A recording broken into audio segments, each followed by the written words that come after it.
evening to everybody. How are we all? First important thing. The last time we spoke, there was going to be a heat wave. And then there most certainly was a heat wave, which... Oh, boy. How did everybody cope? Is everybody all right? Seriously. So I know quite a few of you live in London and my thoughts went out to you. Hi everyone. Hello chat. Hi GameTea. Lovely to see you. Heggers, nice to see you as well. Dutch, thanks for coming to spend some time with us. Yeah, how did you cope? Well, we just holed up, basically. Holed up, we did, in the coolest room in the house and stayed there, playing Minecraft. Can you hear Pixie? You probably can hear Pixie because she's grunting in the background softly. She didn't like it very much, did she? She actually didn't mind it. Oh, really? Mexican? Yeah, she's Mexican and she actually didn't mind it.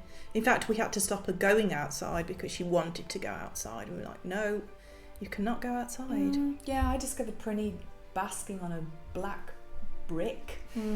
Scooped her up instantly, of course. But yeah, they don't have much sense, do they, these animals? So how did everybody else cope with the heat wave? Chat, let us know. What did you do with yourselves during the 46 degrees it got up to here? I mean, not officially, but on my patio, yes. Yeah. Unofficial patio temperature, 46. Unofficial patio measurements coming in. GameTea says, thankfully managed to survive the heat wave. The hardest part was getting the hot air back out of the house. That was dreadful. And I was regretting living in a 2-storey house, let me tell you, because hot air rises. Dutch was indoors. Yeah, indoors. And filled the bath with cold water and just stepped in, clothes and all. He did the Dutch Barracuda challenge. You just reminded me, I saw a picture of that. You know, I spy on people. Oh no, she's been on your Twitter and again. Who would have known how handsome Dutch is? OMG! I'll show you later. Oh yeah, show me later. Well, there you have it. Dutch did the Dutch Barracuda challenge. He is part Barracuda. So he, water is very much his element. And Hegger says, made good use of the fan I bought last year. Yeah. Some good tactics. So we're on tonight because we've got some Kickstarter delivery news. And we've got a couple of things that we wanted to show you regarding the Kickstarter. The zine. It's done. It's finalised. So good. And all of the digital rewards are ready. We just kind of ran out of time today, so they should be tomorrow dispatch. Oh, I thought we were just waiting for a few more surveys to come in first. Well, we can start doing the majority of them tomorrow, right. But we are... Great. Yes. There you go then. If you haven't filled in your backer survey yet... Please do. Please do. And if it's your first time backing a Kickstarter... Don't be confused by that language, because a lot of people hear the term survey and they think that it is unrelated to their rewards. In fact, that is the terminology that Kickstarter use, and that's how your address is gathered. So if you have had a physical reward, unless you return that survey to us, we never see your address. So it's absolutely essential that you get it in as soon as possible. Please do. Wand-winged Emma, hi, nice to see you, darling. How are you? How are we both this evening? Asks Emma. Good. Yeah, I'm okay. Yeah, you got an interesting top on. I know. What do you think? Caused a little bit of a ruckus, didn't it, when it first arrived? It's a bit of a strange one, I'll say that. It balances the fine line between sci-fi and Victoriana. Yes. And 80s shoulder pads. Yeah. But I thought, you know what? I'm probably never going to wear it in real life, so let's just roll with it on the stream. And if you could see the bottom half of me, you'd be even more surprised. Stand up. No! Let them see. No! Go on. No. Let them see. No! What do they imagine I'm wearing underneath? You can't tease them like that and then not follow through. I'd like to know what they imagine I've got on underneath. Really? Yes. Not underneath the top, I mean underneath the table. Really? One-winged Emma says, I love the top. It very much suits you, Lucy. Yeah, Oh, I have a similar I vibe. love you. I like a little bit of something on the shoulders, you know. I really do like a little bit of something. Maybe I will wear it in real life if you give me, you know, the confidence. Well, to. we're playing our sci-fi D&D soon, so Yeah. appropriate. We need orange jumpsuits for that. One-winged Emma says, I guarantee it's like Disney pyjama bottoms. Go on, surprise them. No. I need more guesses than Maybe that. at the end of the stream. Yeah, maybe. Yeah, more guesses. Okay. Oh dear. Right. I actually do have something to chat about tonight. New game. Stray. You played it? Not my cup of tea. I'm a dog person. You are very much a dog person, aren't you? I am. I mean, I love all animals, don't get me wrong, but I don't like cats in my garden because I like to attract the birds, and I'm very much into birding, bird spotting, twitching, they call it. You wouldn't have too much to worry about in Stray because the city that you stray into is very much birdless. Very birdless. There is no sky. Oh. It's completely sealed beneath the earth. Okay. The surface of the planet is toxic. And it's been Right. sealed that way for... Well, I'm not going to spoil it for anybody who hasn't played, but what do we all think of it? I think it's original, and I think anything that's original in the gaming industry needs to be lauded, actually. And here's an interesting question. Oh, Chicken Boonas. Hello, nice to meet you. I don't believe I've seen you in the chat before, Chicken but Boona. thank you for coming to spend some time with us. Chicken Boonas are delicious. Not chicken though. No, veggie. Fake chicken boona. Yeah. Now, actually, on the subject of animal protagonists, would you ever play a D&D session where you played either a anthropomorphic humanoid of some sort, or a cockra, or something similar, or would you ever play a D&D session where you outright played an animal in a kind of Animals of Farthingwood style adventure? Is that, Again, not something does that appeal to you? Doesn't appeal to me. Chat. No. After the I'm not into popularity furry of things. Dungeons and Doggies, what do we think? Into Chicken Boona without the chicken. Yeah, that's true. That's a mood. Kiltia says Stray was a really interesting game. Such a powerful journey and a fascinating world. I have so many questions about the Zerk. Yeah, a nice example of kind of passive storytelling, I thought. Have you seen much footage about it? Not really. Little bits. So it's very much a sci-fi story. Right, so okay. You are participating in a science fiction story. You do play a cat, but the cat is wandering in a city that is inhabited only by abandoned companion robots, and humanity appears to be completely extinct. So yeah, that's the premise of the game. Interesting. It is an interesting one. It asks some nice philosophical questions, I think. I do like post-apocalyptic, as you know. You do, yes. Well, it's certainly that. What do we think then, guys, about animals in our campaigns? Chicken Boona says he can't wait for the dog expansion. And Leo says Stray's a fantastic game. The cat is adorable, but the world and storytelling is incredible. It's so well decorated. Every room and every corner has something really beautiful to offer. And a lot of the robots are still, well, they've learned to mimic humanity. So they behave like humans and they have human interests, and it's just very interesting to see how they have taken snippets of this, dead culture and tried to incorporate that into their own. And so you get little hints of humanity in these robots. It's really nicely told, and I love the aesthetic because they all look like they have these old, Apple Mac style heads, and they've learnt to mimic expressions and stuff. Interesting. Yeah, see how it is, it's nice. Savage says, Crumpets, I'm still getting used to your name, darling. Having an animal character works well. If it isn't just thrown in there, they need a reason to be there. Yeah. And Stray has a nice logic for why it is. If it was a human who was the main character, it wouldn't work as well. I totally agree with that.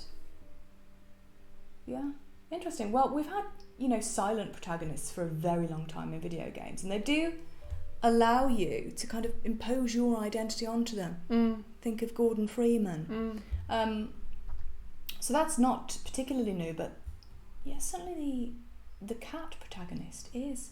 Although I do remember playing Cat Simulator a few years back. Very different game. I'm playing Jet Wash Simulator. You're enjoying it, aren't you? Not really, no. Oh, what happened? The children's play park happened. Oh, no. That's what happened. Go on, tell I think us. I was there for about 5 hours cleaning this bleeding thing. It's supposed to be satisfying and relaxing, I think, Lucy. That's the whole point of the games. No. Roxy's laughing. Yeah, because she watched me do it. I went out and come home, you're still doing it. Went out and came home and I'm still doing it. Yeah. Like, cleaning the van was fun. Cleaning the off-road dirt bike was quite fun. The children's play park. No. It was too much. Too much. It was a bridge too far. It was. That kids' play park was. Yeah. Filthy dirty. It's the roof Graffiti. and everything. Like, it doesn't let you get away with one little nook or cranny. It makes you go everywhere. Where have you even found this game? Look, Leo's Game maybe Pass. Leo agrees. Game God, Pass. that's The play park. Yeah, the play park. God, yeah. Are we talking about anthropomorphic creatures like Disney's Robin Hood, or a world of animals interacting with each other, like Watership Down and Farthingwood? Either. Watership Down's great. Does playing an animal appeal to you? Your Watership Down is fantastic, and so is Animals of Farthingwood. But then so is Robin Hood. Crumpets says, personally, having a D&D character that can't hear, can't speak, that would be really interesting. Imagine playing a character where no matter what is said to the group, it can't affect you. If you're playing D&D over Discord, it would be even stronger, since you could use mute to play into it. I mean, it's an interesting idea how it works in terms of play. It's pure experimental. We are in experimental territory here. Leo says, I do love Jet Wash Simulator though. It's super relaxing otherwise. Oh, good for you. So, yeah. Shall we have a quick look at the zine? And then go through the extras that folks are going to get.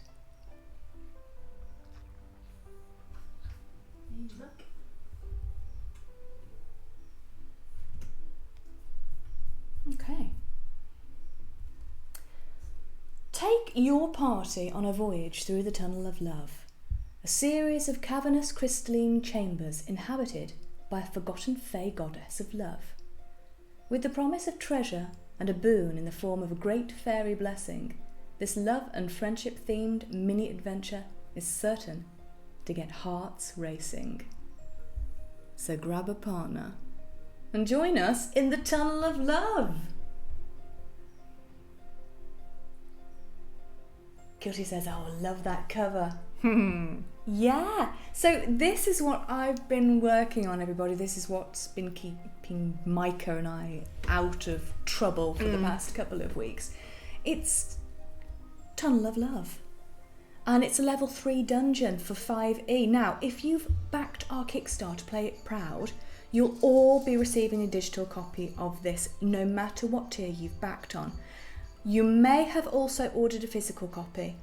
If so, that will be following with your physical reward. So, digital copies coming soon, physical copies coming later. Let's take a look at the adventure.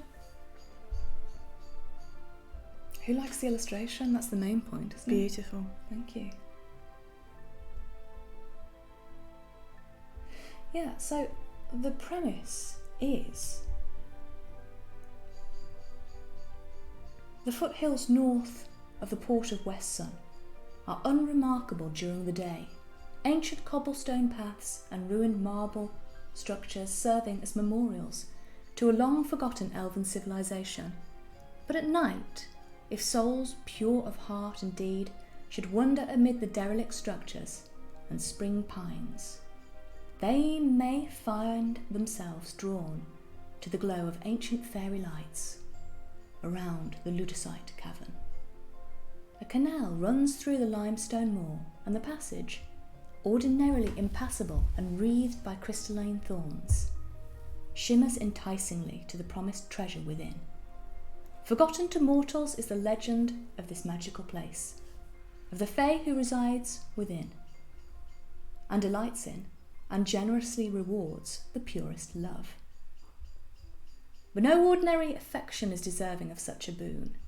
If lovers of stout heart and deed are willing to face the trials, their union may be blessed by primordial magic as thrilling as young passion and enduring as true love. How lovely. So, yes, if you've got a party and they love each other, you really should have some sort of bond for the adventure to work, because that is what Tina Fey is going to bless. Right. So if you've got a strong bond of friendship or a strong bond of love, you have partner or partners within the party, go and get your union blessed by Tina Fling.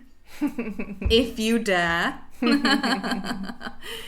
So, of course, Tina Fling is our drag artiste, created by Lucy and named by Georgia. And what you'll do in this adventure is that you'll lead the party through a series of small trials and battles. You'll go through the Ludicite caverns. You'll end up in the reception hall where you'll fight the chambermaid of Tina Fling. And finally, you will come out of the caverns into a large hollow. You can see a moonlit tree in the distance, beautiful and bioluminescent. Crystals are shining, rose quartz is glittering, and indeed, if you can defeat Tina, you will gain her blessing. So we've treated it like she's a benevolent fae.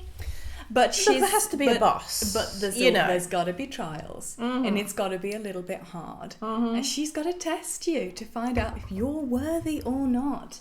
So yeah, we're just going now through the digital adventure. So it's coloured like the physical product will be.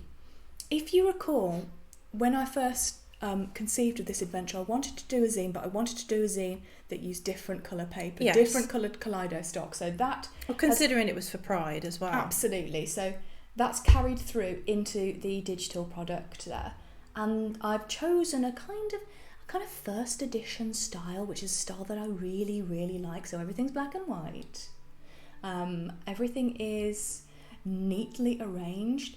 I would suggest that this is appropriate for a beginner DM, because what we do is we take you through the adventure step by step, but also we do suggest some role plays as well, because not everybody is going to be able to instantly improvise a drag artiste. We all know how, incredibly quick-witted you must be to be a drag queen. Yes. I mean, that is what is measured on things like Drag Race. Yeah. So we've written some quips, some jokes, some roasts for you Brilliant. that you can deploy against your party members when they meet Tina.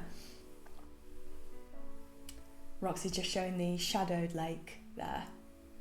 And also included are 3 digital maps.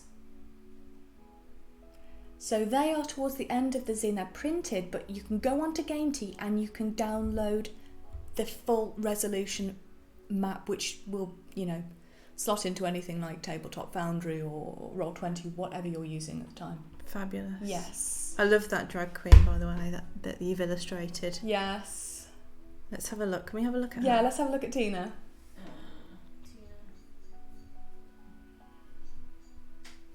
Oh, the goblins. The goblins! There she is. Yes. Our Tina. Oh, photography, thank you very, very much for the gift subs. That's really, really kind of you. Oh, thank you. Yeah, so really, really happy with it. Can't wait to see the physical product. Illustrations are nice. You've got a little bit of context in the terms of the town of Westron. We've got some statistics for you here, some stat blocks that you can use in the deck. The chambermaid. Ooh, My yeah. personal favourite, actually. She's tricky. Oh, she looks awful. Yeah. Actually. Looks terrifying. Yeah, she's kind of been put together by people's I see. sentimental items. Oh, lovely. There's a tiny encounter, actually, that occurs in the Ludicide Caverns when your players are going through the labyrinth. You can just change the page, Roxy, and show people the labyrinth map. It's just, it just follows that page that you're on currently. The alternate. Yeah. That one. That's the one. Yeah, so if you look at the grey coloured, no, the one before that. Right. No, Before the one before I'm that. about 10 seconds behind you. Yeah, there's a delay. There you go. Yeah, so when you're... No. Yes. There we go. When your party's navigating through the Ludicide Caverns, if you look in the right-hand side of the caverns there, towards the east, you'll see a little light. That is a small encounter that they can have with a minor fae. And the minor fae will accept offerings. So it's kind of in a hand-smoothed hollow, and it's very redolent of an altar that has been used for worship. You can, the players can find some incense, ash, and other items that might guide them into thinking that this is probably a place of fae worship. And if they leave a sentimental item there, instantly the route out of the caverns will become illuminated. Because this dungeon is very much based on love, bonds, whether they be romantic or filial or familial. So I really hope that you enjoy the adventure. Micah and I have worked very hard on it, and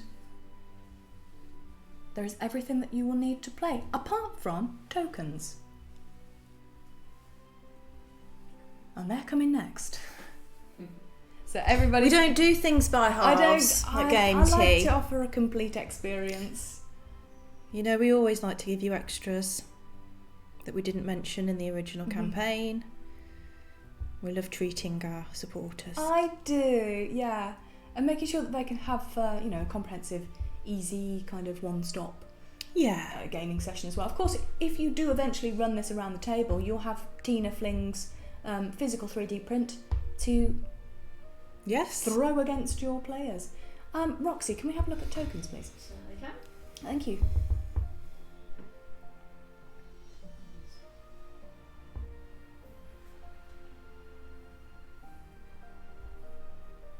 So continuing that zine style, we've got some photocopier art of the creatures that you will face in Tunnel of Love. We've got Tina, we've got the Heartstealer Imp, the Heartstopper Imp, and the Chambermaid.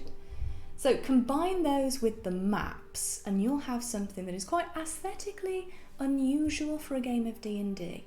And I think very, very retro in an attractive way. Can we have a look at the map, please? Yes. So of course you will get the physical product and the digital product that will have the maps in it. That's for reference if you want to draw your own map. I know some people do.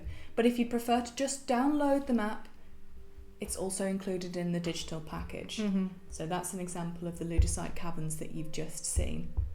I've orientated it slightly differently for the downloads because I find that's better for a screen shape. Yeah. And it's pink and blue because colour exists, apparently. I haven't discovered colour until this latest So can we latest play project. this? Are you going to run it for us, AJ? Oh, please don't make me run any more go on. sessions of D&D. Exhausted DM. I was supposed to be on hiatus. That did not last for long.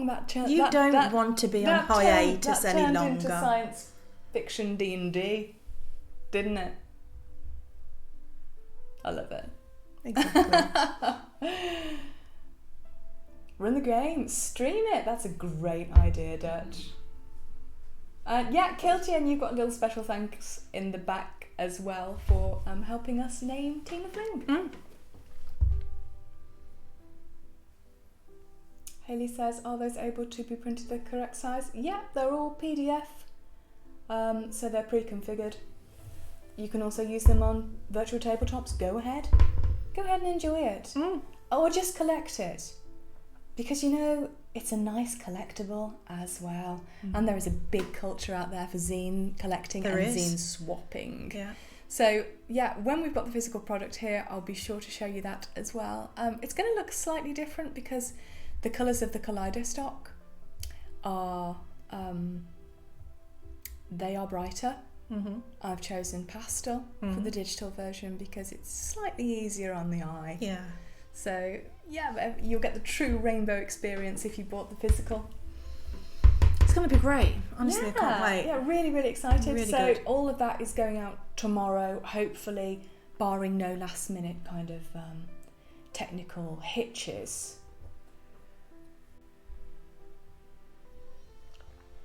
And big thanks to Micah for helping me write it. Yeah. Absolutely love working with him. He wrote all of our adventures for Magnificent Models. Extremely talented. He is. It's absolutely sickening, isn't it? But I'm still thinking about my next zine as well, you know. Yes, we started talking about it last stream, didn't we? Did we? I can't remember now. Yeah, we did. Vile Contraptions. Ah, yes. Yeah. Yes, I do remember. Yeah. And actually, illustrating the chambermaid, it really awoke the desire for more vile contraptions within me. But I think I might do some kind of community-sourced zine. I think that'd be really nice to do a community project. And there are so many talented DMs in our audience. There are, that would have ideas and that, you know, maybe would like them illustrated and maybe would like them distributed. There was a fantastic series of books that came out, you know, the early 80s called Grimtooth's Traps, and they were for first edition D&D, and they were all collaborative. So people used to send in the most vile, heinous party killing traps. Really? And of course, the difference between 5th edition and 1st edition is like, you read these books, and they are all traps that kill the party instantly. Yeah, not good.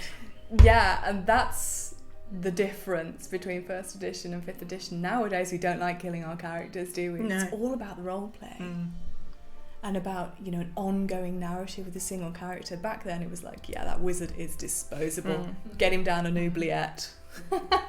Get him into some lava. So what is your favourite trap? Favourite trap? Yeah.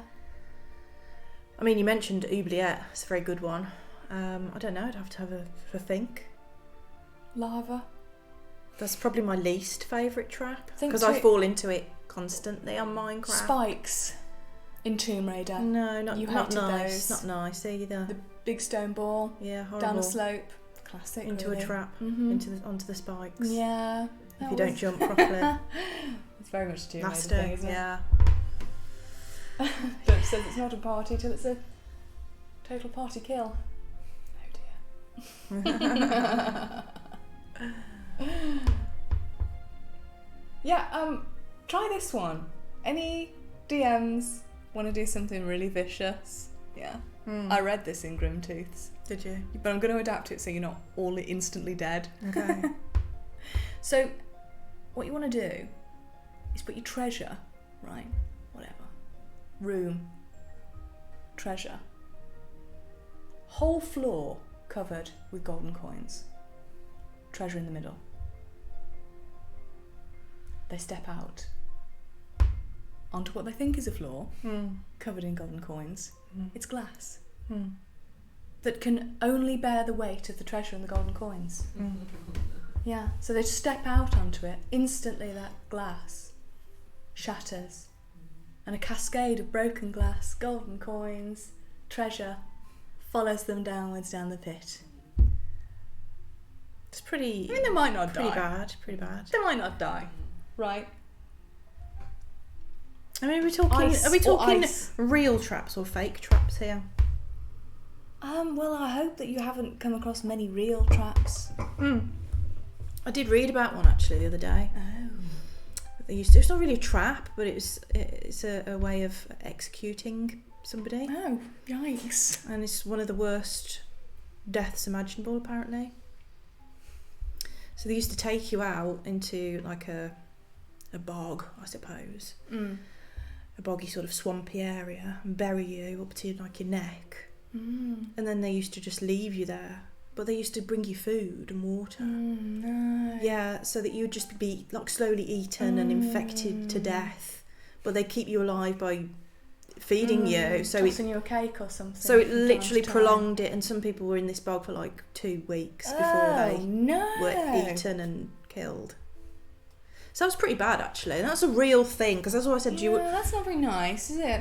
So I said you're talking about real or Right. fake. 'Cause that's something that they actually used to do to people historically.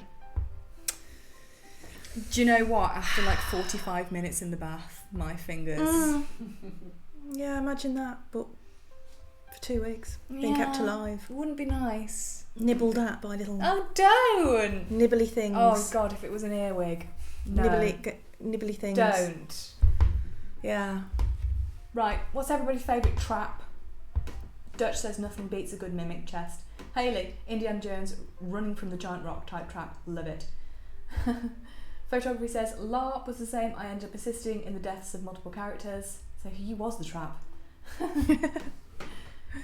Savage Crumpets. Bachelor degrees. Can we consider that a trap? Causes student debt. Oh yeah, tell me about it. I still get mystery bills. They found some that I hadn't paid in 2018. And they came. Do not ask for whom the Student Finance England letter tolls, because it tolls for thee. Oh dear. Scaphism, Dutch says. Yeah, I thought it was something like that. What's scaphism? Scaphism. What I was talking about. Something like that. Yeah, that rings a bell, Yeah. actually. Mm-hmm. And then there's the bellowing bull, isn't there, where they trap you in a brass bull and heat it slowly, and Ooh, terrible. screams emanate through the bull's mouth, and it sounds like a moo, obviously, because they've put a trumpet in there. That's also not nice. No, it's pretty bad. Sounds Yeah. like something they do on Game of Thrones. Mm. I liked the Home Alone traps that were all made. Home That's Alone. nicer. Yeah. That's nicer than where the Comedy discussion has taken us. I'm sorry, it's where my brain goes. Roxy likes the Home Alone traps. Yeah. Like a paint But pen actually, to some of head. those traps would kill you. They were dead like 10 times over minimum, weren't Yeah. they? They were dead. It was comedy. Except they do like a comedy fall and then get straight back up, and you'd be thinking you'd be dead after that. Mm-hmm. Dutch says the victim is strung between 2 boats and covered in milk and honey to be devoured by insects. Oh, that's Lovely. I missed that part. They put honey on you Oh. to attract the insects to do the bitey thing. Yeah, well, honey's actually a natural antibiotic, so you wouldn't die of infection. Well, I think the people that have died from scabiesism would disagree with you. Or whatever it's called. I don't even like standing in a puddle, and I'll tell you why, because I never wear socks. I hate socks. It's I couldn't be doing without socks. It's a fact about me. Being covered in tar and rolled in chicken feathers. Are we just onto the subject of the most horrible deaths? That's nice. Why not? You wouldn't die being rolled Photography in says it's an tar. organic trap, but I hate the barnacles that hang from the ceiling in Half-Life. Yeah, they're pretty dreadful. I don't like it when they... The contents on top of you. Don't like that. That's a good trap. Seymour. Yeah. No. Audrey too. Audrey. Audrey. I'll tell you what my favourite trap is, and you absolutely hate me for it. You all hate me. A bridge bomb in Mario. Yeah, whoa. I'm famous for my little Bridgertons. Leaving a little Bridgerton here and there. Absolutely whoa. Basically, what you do is you get a bomb. You get a bomb and you leave it on a bridge. FBI calling. You get a bomb and you leave it on a bridge. It really is that simple. It's classic. It's elegant. And it causes havoc in It's Mario awful. Kart. It's a terrible thing to do, and it is ethically wrong. So, yeah, but I accept that. Kilty says, swinging door traps in the barrows of Skyrim never cease to amuse me, mostly because the Draugr tripped them and end up being flung across the burial chamber.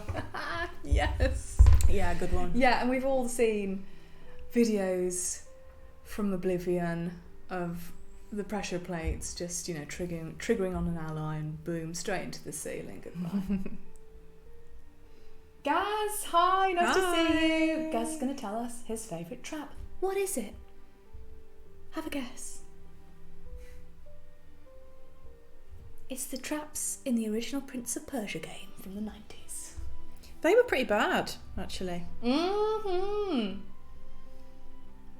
Leo says bottle cap mines in Fallout. They are so sneaky until you walk up. Yeah.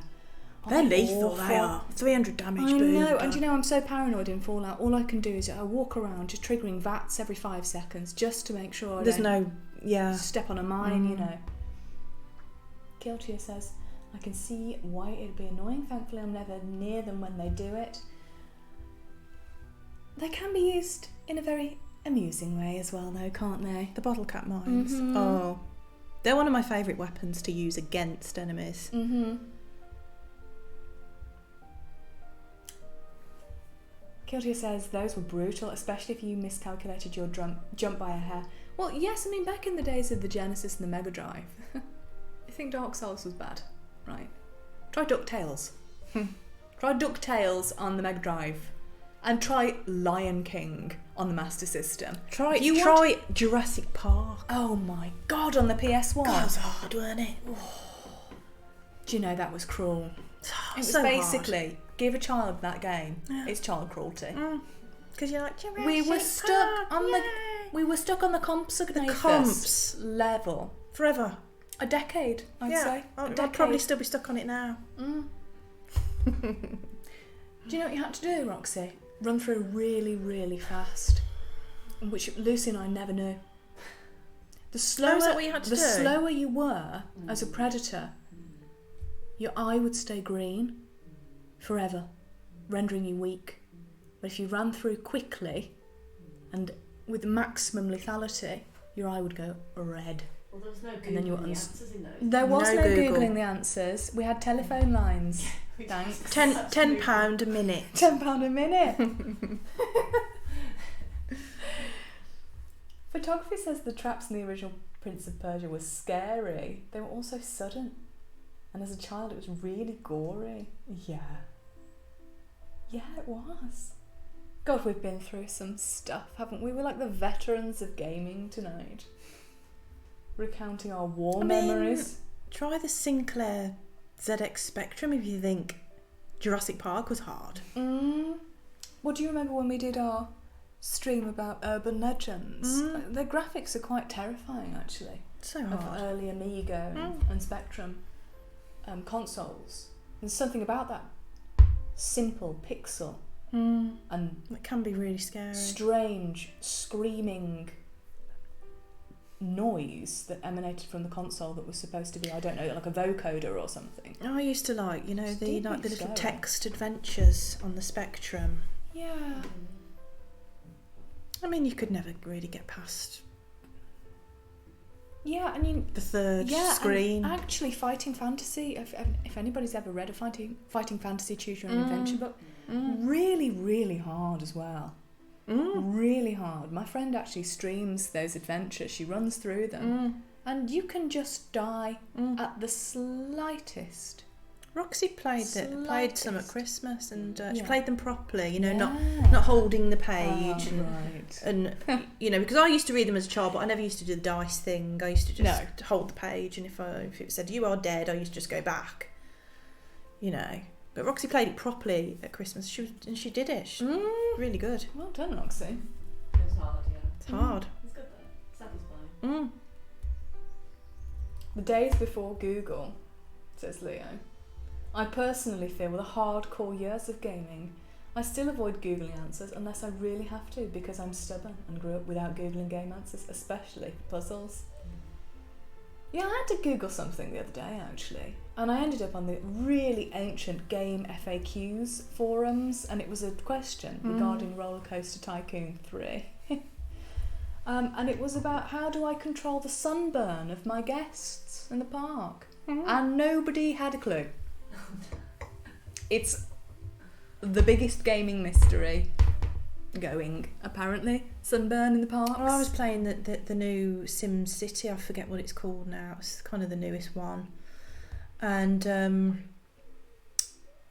I was doing the sewage pipes, and they just kept going wrong. Oh, no. Yeah, but they'd be fine for ages. They'd be fine for like days and days and days in the game, and then they'd just go wrong, and they'd all be getting ill in the houses. Oh, God. And it actually put me off the game in the end, because I was like, I don't know what I've got to do here. Oh, That they're God. correct. The pipes are correct. Dysentery simulator. Well, that's what it was. 3000. Yeah. The ambulances kept going to the Oh, houses, God. and yeah. Dutch says, the more pixelated they used to be, the more your mind filled in the gory details, and nothing beats an overactive imagination. Have you ever had a nightmare about a pixelated game? No, Oh, I have. can't say as I have. No. Try selling. I'll start again, shall I? Try saying that 3 times when you're drunk. I am. Photography fell victim to an enormous amount of traps in Oddworld, and maybe Yes. caused other Madokans too as well. Yes. Beep, beep, beep, beep, beep, beep, beep, beep. Do you remember that? Couldn't do that. Saved my life. I used to have to go and get you to come and do it. Still hate that noise to this day.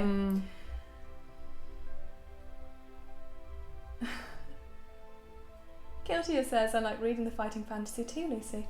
I still have a few of them, like Vault of the Vampire. Oh, good one. I'm rereading Space Assassin at the moment. It's really, really good. Want to get in the mood for some sci-fi D&D, so where better to find inspiration than those books, really? Indeed.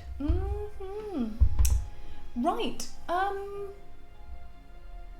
So we do have some positive news as well. A few people asked about new candles, and we said, possibly for Halloween there will be 1.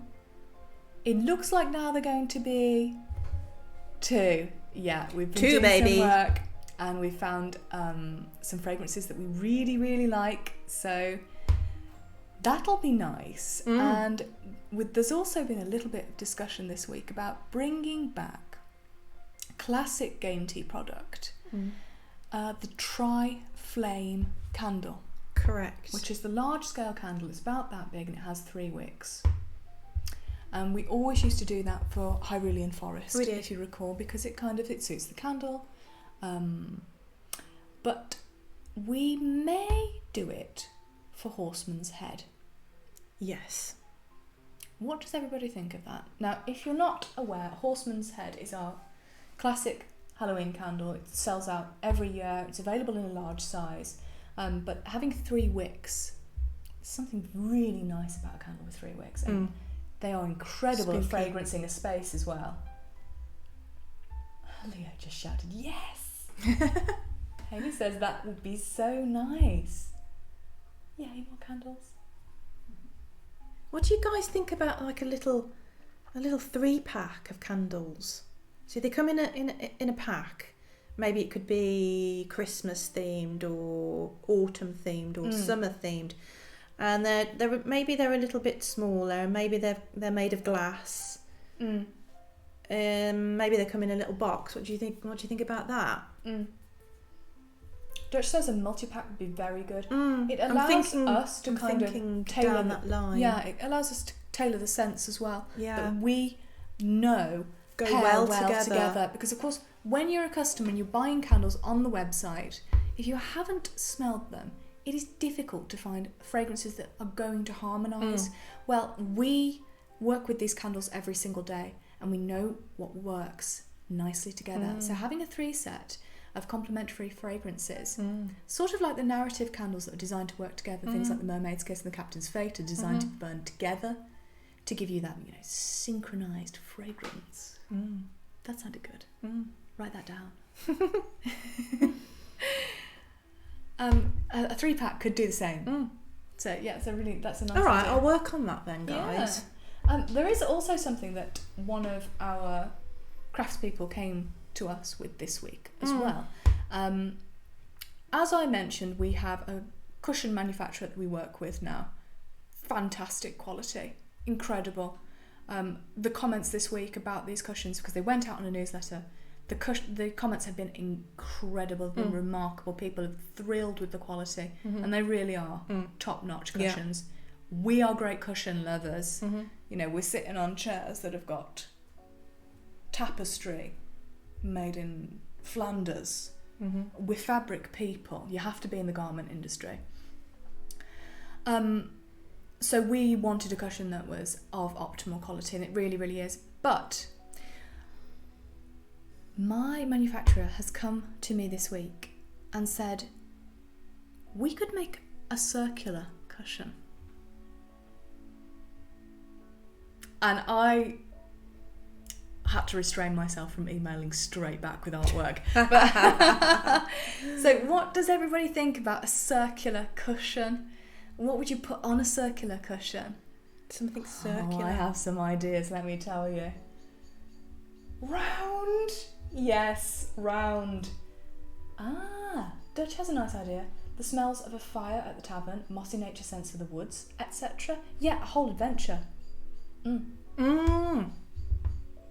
That's lovely. Crumpets I like that. says, have you ever discussed making packs of candles without wicks sold in a paper baggie or something, using as wax melters? They are becoming more popular and would be nice to have ways to be more sustainable. No candle tin, just the wax itself to be used as a melt. It's definitely something that we have considered. And it is a very good way to spread the fragrance about a room. You have to have like a You have to have burner, wax. melty Or heater. thing, don't you though? And usually they're quite fragile, as in breakable. Angelic's audience says portal cores. Perfect.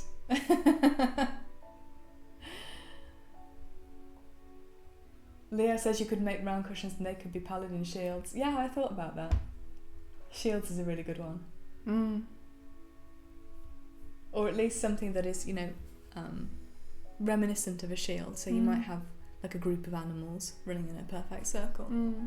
Sun. You could do like a sun and a moon. Yeah.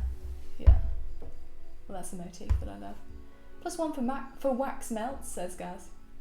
Okay. Kyoto says round cushions are great. Could have them themed around the coins of wonder. That's nice. That's a good idea. That is super. Or the talismans. Nice. Could do the druid one. Yeah. I love the druid one. What you can do, Crumpets, I don't know if you're aware of this, but if you do get to the very bottom of your candle and you do have a little bit left, you can scrape that out and use that on a wax melter. There's no need to waste it at all. It can be used and it will work in the same way. Giant versions of the coins flip a cushion. That's brilliant. Heads or tails? Yeah. Potion vial cushions, health, mana, potion, poison, says Gaz. Space core. You could have a 20 on one side and one on the other and you could just be flipping it. Oh, that's amazing. Yeah, the thing is you need to get the insert in somewhere. But because we're working with a manufacturer, maybe the side. Maybe the side. Oh, interesting. Oh my god, that's so good. Yeah. A double-sided cushion. D20 cushion. TM. Do not steal. 100% original idea that we stole from whoever said it. Dutch. We stole from Dutch. Dutch can have a free one. Okay. Crumpets wants the potion cushion. Talismans would be beautiful too. Yeah. They have to be. There has to be a face and an obverse and a reverse with those ones because they have 1 and 2 on them. That's how they're designed to work. They're designed to flip. So you definitely need that. Right. So we're getting to the end of the stream. That was quick tonight. Pixie, come on. Come on, darling, come on. Oh, she can't get in. She's trapped behind the wires. She's in. Yeah, she's in. Come and see us, Vicky. Would everybody like to see Pixie? The really important things in life. You didn't do books that we are reading. Oh, books that we are reading. Go on then, tell everybody about what you're reading. Oh, well, I just finished Wuthering Heights, and now I'm reading Bram Stoker's Dracula. That's what I'm reading at the moment. How about you? I am reading The Prize of All the Oceans, which is the account of George Anson's travels, circumnavigation around the world, with its share of disasters and triumphs. And nobody's ever interested in the books that I read. No, literally nobody. Roxy, what are you reading? Others by James Herbert. Others by James Herbert. Right, what's everybody reading? Oh, you're big. You extremely. No, she's not big. You extremely. No, she's not. Mummy been feeding you too much. No. Question for the girls and chat. What pet would Gongblin's own? They would ride chihuahuas into battle. Yeah. Easy. Definitely. And you wouldn't want to mess with the chihuahua, trust me on that one. No, you definitely don't. I might be Hayley's got small. Monsters of the Multiverse. Ah. 5e. Yes, that's the new Brand one. new. Isn't it? She says nothing too exciting. No. What would you rate it, darling, out of 10? Dutch Barracuda says vicious little things. Dutch, really? Does she look vicious to you? Come on. Oh. Savage is reading Marshall Peak, 3,000 chapters in so far. Wow. Cool. Angelic's got a yokai book that finally arrived from Kickstarter. Nice. Cool. Those are the eyes of a cold-blooded murderer. No. Battle wowers. Battle Wawa. Oh, she is heavy though. No, she's not. Oh. She's the lumpen-doggen. No, she's not. She's the lumpen-doggen. Don't be horrible to her. She can hear you. I'm sorry, Vicky. I think she does want Hold to... her properly. You're not holding her Oh, right. I am. I'm supporting her bum and I'm supporting her chest. All right then. She's just, well... She's been eating a lot of treats recently, let's just put it that way.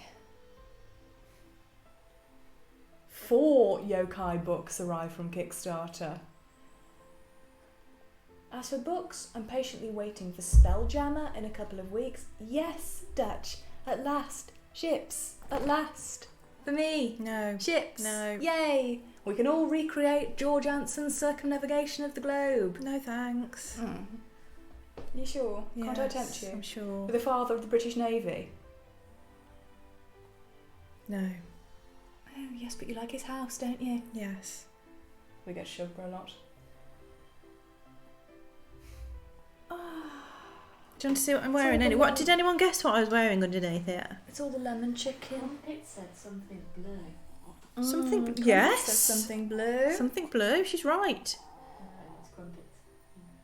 Go on Disney then. pyjamas? No. No Disney pyjamas. This is Denim when, shorts. This is when the TV presenter of the news reveals that they're... Yes. It goes, actually. Not really. Yeah, it does. It does. Right. So we're coming to the very end of the stream then, guys. Yeah. It's been a lovely hour. And it's been such a pleasure to introduce the zine and tell you all about it and the adventures that I intend for you to go on. And, as always, if you are intending on running any of the adventures, do customise them to your liking. There are no rules. I certainly won't be offended. That's what they're there for. Adapt them for your party and run it. Absolutely. Your bunch of beaux sabreurs. Take them where they want to be. What they want to do. Gaz says thanks for the stream. And Dash says I You're can't wait welcome. for the zine. And I think with that, if nobody else has any more questions, probably call it a night. There was one thing, of course. What? The garden update. Ooh, you've been harvesting absolute loads, haven't you? I have. Yeah. I've got a courgette that's this big, and I'm going to take a picture and I'm going to show you all. Well, that won't taste very nice if you let it grow that big. I'm going to stuff it. We're going to have stuffed marrow. That's what we're going to have. Right, everybody, it's been an absolutely lovely evening. Thank you for joining us, and thank you for coming to spend some time with us. We will see you in 2 weeks' time. If you are getting your Kickstarter digital rewards tomorrow, enjoy them and do leave us a positive comment on Kickstarter. Please let us know what you think. Yeah, to let us know what you think. All right then, guys. Good evening to everybody, and take care until the next time we see you for GameTea. Good night.